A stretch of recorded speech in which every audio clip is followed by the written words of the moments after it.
चाहिए कि पूरे पीरू मदार में आवाज गूंजनी चाहिए कि ग्रीन फील्ड एकेडमी में कुछ हो रहा है।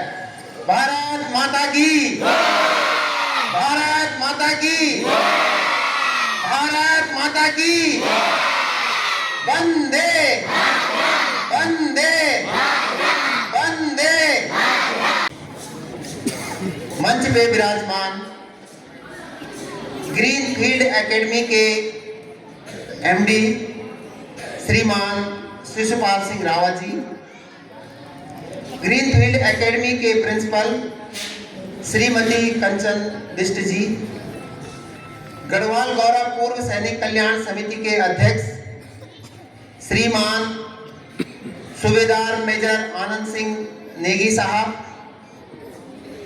तमाम टीचिंग स्टाफ, अभिभावक, हमारे गढ़वाल गौरव पूर्व सैनिक कल्याण समिति के तमाम सदस्य एवं पदाधिकारी, प्यारे बच्चों, जैसे कि आप सब जानते हैं कि आज हम 77वां गणतंत्र दिवस मनाने जा रहे हैं। ये हमारे लिए बड़े फख्र की बात है। आज के दिन 26 जनवरी 1950 को आज ही के दिन हमारा संविधान लागू हुआ था और तब से हम इस पर्व को मनाते जा रहे हैं। ये पर्व हमारा राष्ट्रीय पर्व है। भाई और बहनों, ये हमारे लिए खुशी का पल है और ये पल हमें ऐसा ही नहीं मिला है। इस पल के लिए हमने कई कुर्बानियां दी है, कई जवान शहीद हुए हैं, कई हमने लड़ाइयां लड़ी है, तब जाकर के हमें यहाँ पे ये जो खुशी है ये मिल पाई है।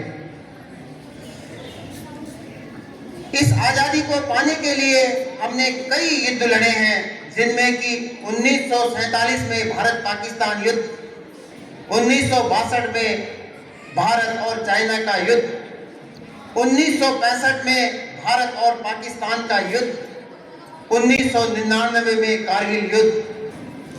मेरे प्यारे बच्चों, देशभक्ति का जज्बा हर एक स्टूडेंट के पास होना चाहिए, हर एक छात्र के पास होना चाहिए। कहते हैं कि भरा नहीं भावों से बहती जिसमें रसधार नहीं, भरा नहीं भावों से बहती जिसमें रसधार नहीं, और वह हृदय नहीं पत्थर है जिसमें स्वदेश का प्यार नहीं। तो प्यारे बच्चों, आज मैं आपको वर्ष 1999 में भारत और पाकिस्तान के बीच जो युद्ध हुआ था, कारगिल युद्ध हुआ था, और उसमें हमारे एक ऐसे प्रतीक थे जिनको कि परमवीर चक्र से नवाजा गया है और उनका नाम था योगेंद्र यादव जी। मैं आज उसी योगेंद्र यादव जी की कहानी आपको सुनाता हूं। मात्र 19 वर्ष की आयु में योगेंद्र यादव भारतीय सेना में शामिल हो गए थे। उस दौरान देश में युद्ध के बादल मंडरा रहे थे, इवन लड़ाई शुरू हो चुकी थी, हमारे देश के कई जवान शहीद हो चुके थे। पाकिस्तान ने कारगिल सेक्टर के दराज, बटालिक और टाइगर हिल पे कब्जा कर दिया था, और जिससे कि वो आसपास के 5 किलोमीटर के एरिया को पूरी तरह से डोमिनेट कर रहा था। अपने हथियारों से फायर करके हमारे भारतीय सेना को नुकसान पहुंचा रहा था। बड़े लेवल पे मीटिंग हुई, निर्णय लिया गया कि किसी भी हालत में टाइगर हिल पे कब्जा करना है, लेकिन टाइगर हिल पे कब्जा करना इतना आसान नहीं था। अभी आप सोचिए, और अब कारगिल में जहां पे युद्ध लड़ना था वो पूरी तरह से बर्फ से ढका हुआ था। इस कंडीशन में भारतीय सेना के 18 ग्रेनेडियर को टाइगर हिल पे कब्जा करने का टास्क दिया था। भाई और बहनों, बर्फ था, इन फौज ने इनमें से भारतीय सेना का नियम है, जब भी लड़ाई होती है तो उसमें पूरी फौज को 2 भागों में बांट दिया जाता है। एक वो फौज होती है जो कि लड़ने के लिए जाती है और एक उनके सपोर्ट के लिए होती है। योगेंद्र यादव अपनी बटालियन का सबसे कर्मठ योद्धा था और उसको घातक टीम में एज ए जवान के रूप में तैनात कर दिया गया। बहुत ही फुर्तीला लड़का, लेकिन मात्र उम्र केवल 19 साल। इनको दुश्मन के टाइगर हिल पर कब्जा करने का टास्क मिला। जहां पर हमारी फौज बैठी हुई थी, वहां से जो पाकिस्तान की पोस्ट थी वो लगभग 600 मीटर की दूरी पर थी। रात के अंधेरे में हमला करने का प्लान किया गया। प्यारे बच्चों, जब ये आगे चल रहे थे, बर्फबारी, पूरा बर्फबारी चल रही थी। इसी कारण जैसे ही ये लोग आगे बढ़े, तकरीबन 10 मीटर भी नहीं गए कि इनके 8 साथी वहीं पर मारे गए। पाकिस्तान की घोर गोलाबारी में इनके 5 के 5 जवान, 5 से 8 जवान वहीं पर मारे गए थे और अब ये केवल 10 जवान बच गए थे। वहां पाकिस्तान ऊपर टॉप में बैठा हुआ था। तेजी से गोलीबारी हो रही थी।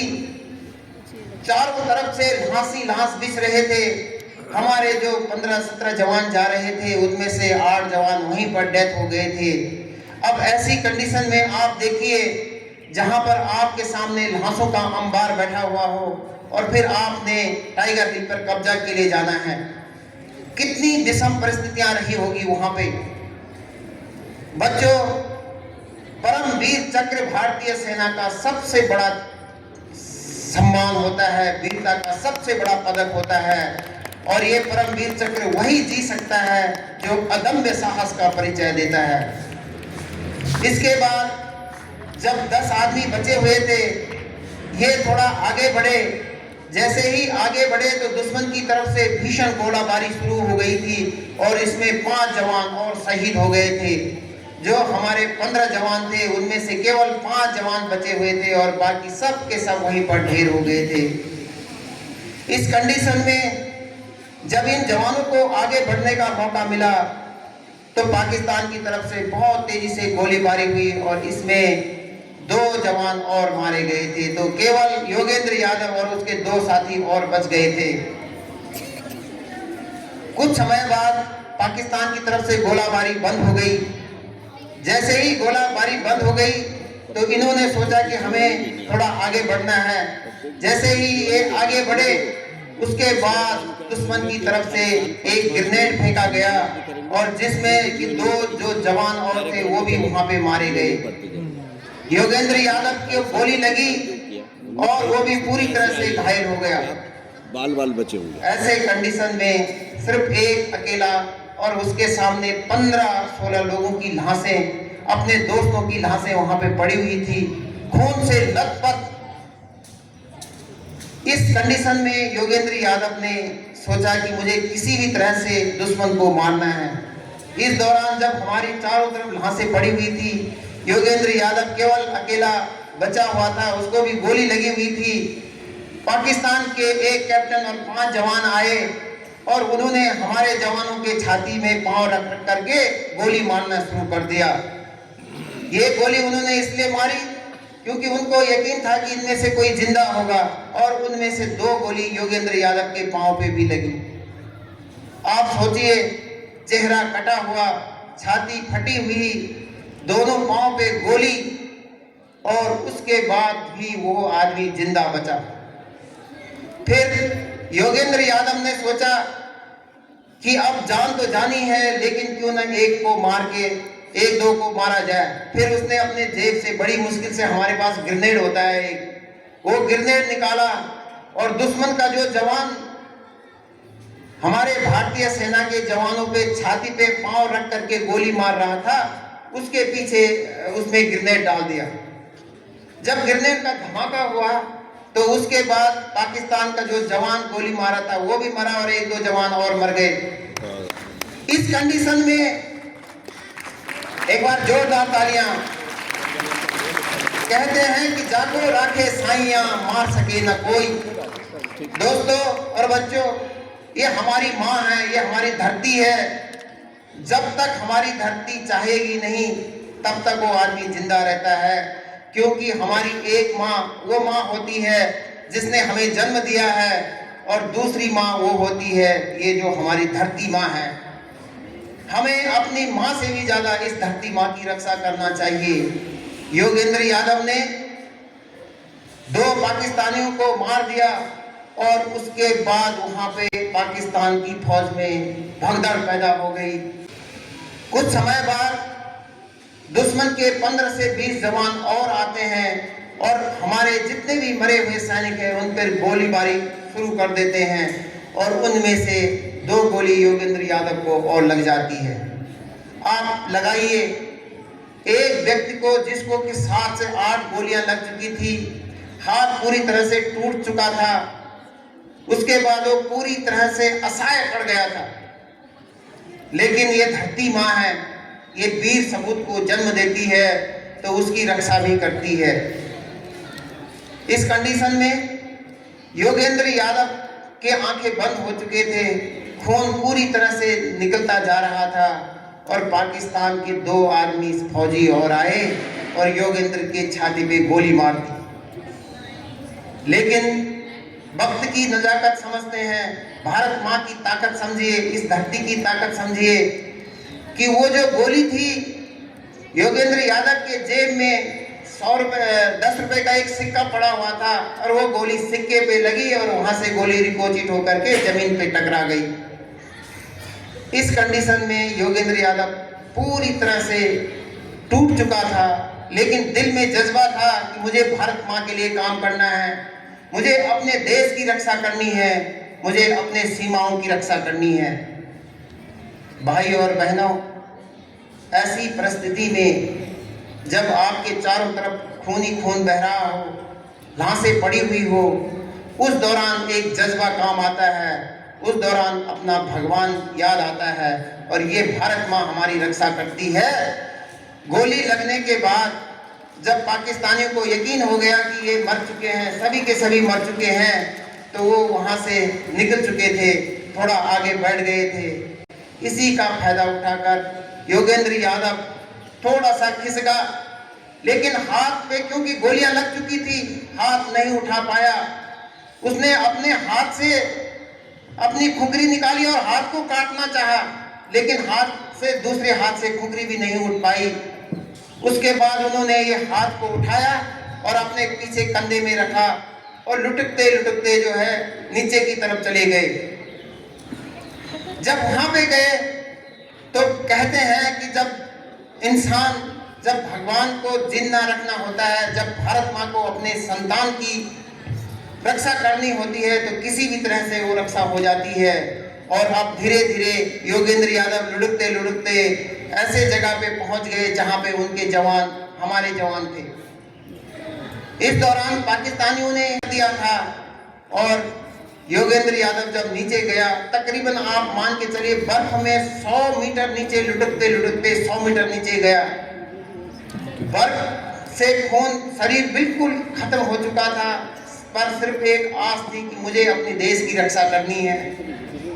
इस कंडीशन में जब वो वहां पे आए तो जब वो नीचे लुढ़कते लुढ़कते तकरीबन 100 मीटर नीचे तक लुढ़क चुके थे, तो उस दौरान वहां पे जो हमारे जवान बैठे हुए थे उन्होंने उसको देख लिया था। उसने जवानों को बोला कि मैं योगेंद्र यादव हूं, मुझे जल्दी से जल्दी सीओ साहब को मिला दो। सीओ साहब का मतलब होता है बटालियन कमांडर, जो कि हमारे 6-7 आदमियों में सबसे बड़े अधिकारी होते हैं, कर्नल रैंक के होते हैं।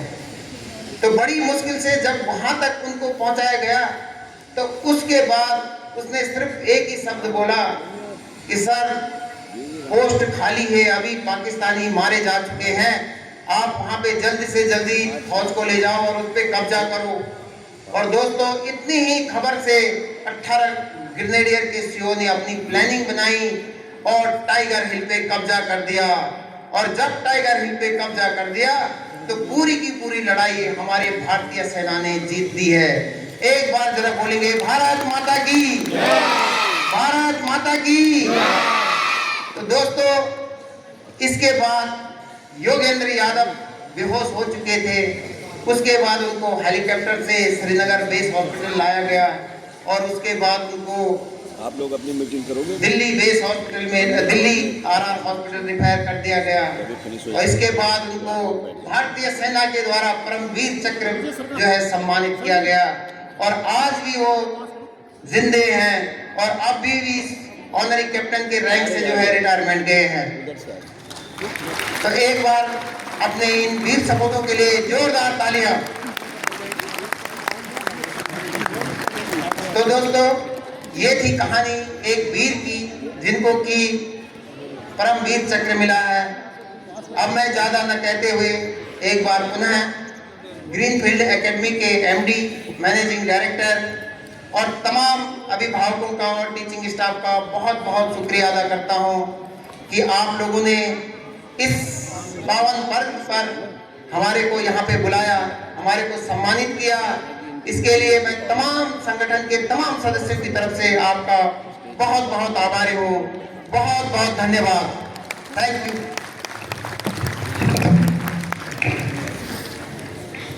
एक चेयर कहाँ गई? अच्छा है।